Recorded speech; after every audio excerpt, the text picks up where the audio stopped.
warriors. We are going to start off, like we always do, with our pledge to the Bible. I pledge allegiance to the Bible, God's holy word. I will make it a lamp unto my feet and a light unto my path. I will hide its words in my heart, that I might not sin against God. We'll pledge allegiance to the flag. We'll put our hand over our heart. I pledge allegiance to the flag of the United States of America and to the republic for which it stands, one nation, under God, indivisible, with liberty and justice for all.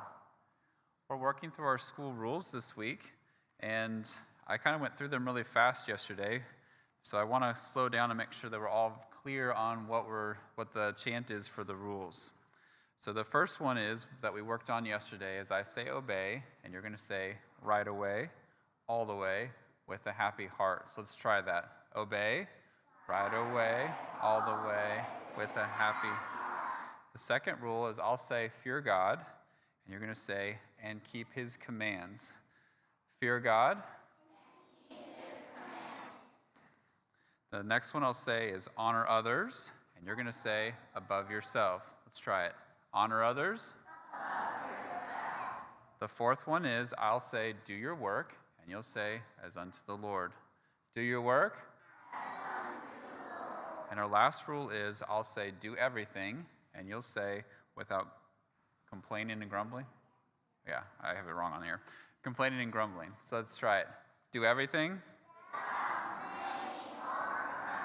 Very good. And this week we've been working, Mrs. Blackshear's talking us through the first rule of obedience. We're also doing our catechism. This helps teach us about who God is and our relationship to him. We're learning about that there is only one true God, is what we talked about yesterday. So the question is there more than one true God? And you're going to say, no, there is only one true God. So let's try it.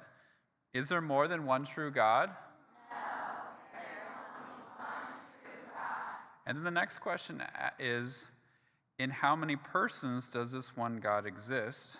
And you're going to say, in 3 persons. So repeat after me. In 3 persons. In 3 persons. So let's try it. In how many persons does this one God exist? In 3 persons. And we'll be talking about the mystery of the Trinity of one God in 3 persons. So let's welcome Mrs. Blackshear up to talk about obedience.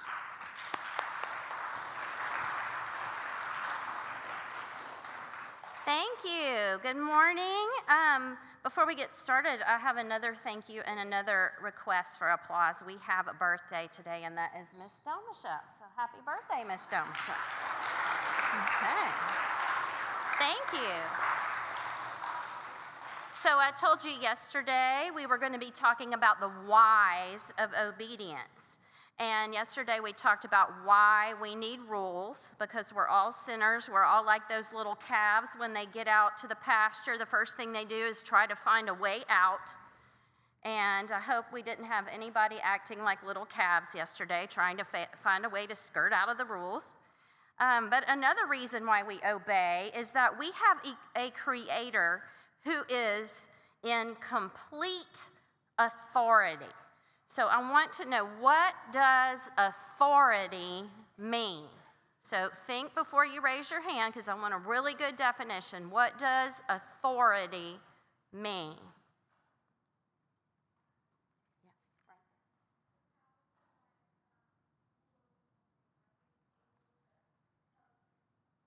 right. Thank you. That was excellent. So power to rule over something and able to do and to tell you what to do. So they have the right to give you the rules.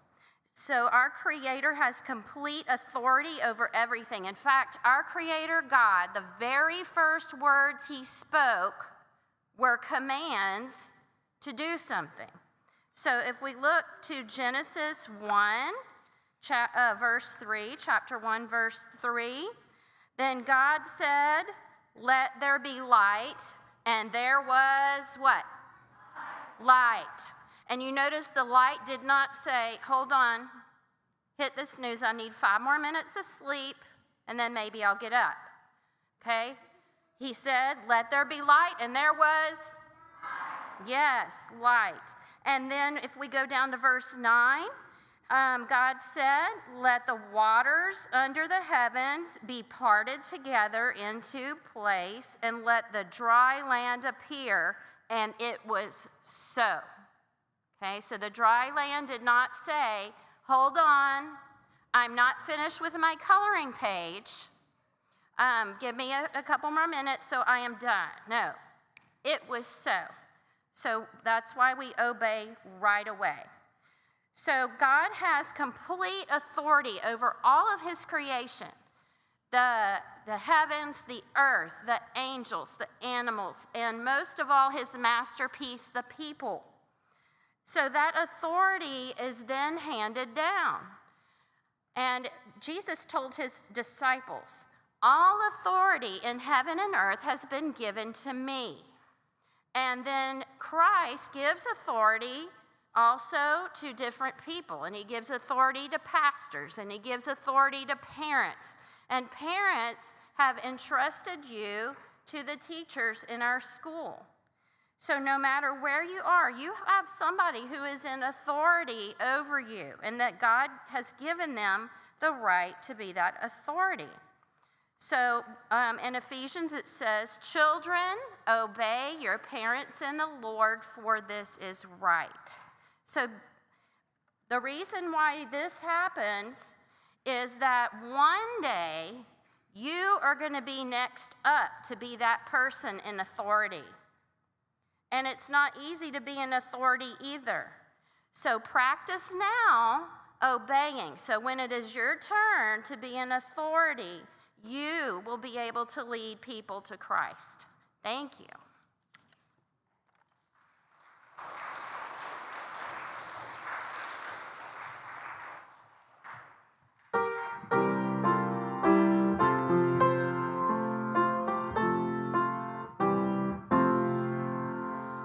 When we walk with the Lord in the light of his word, what a glory he sheds on our way.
So when we talk about obedience, do we mean obey when you want to, most of the way, with a so-so attitude?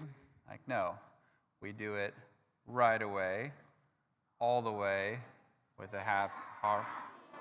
So let's try that. Obey. And we know that the happiness that we get doesn't come from ourselves, but it talks about God smiles on us when we obey, and we find the joy of the Lord when we obey. The Lord be with you.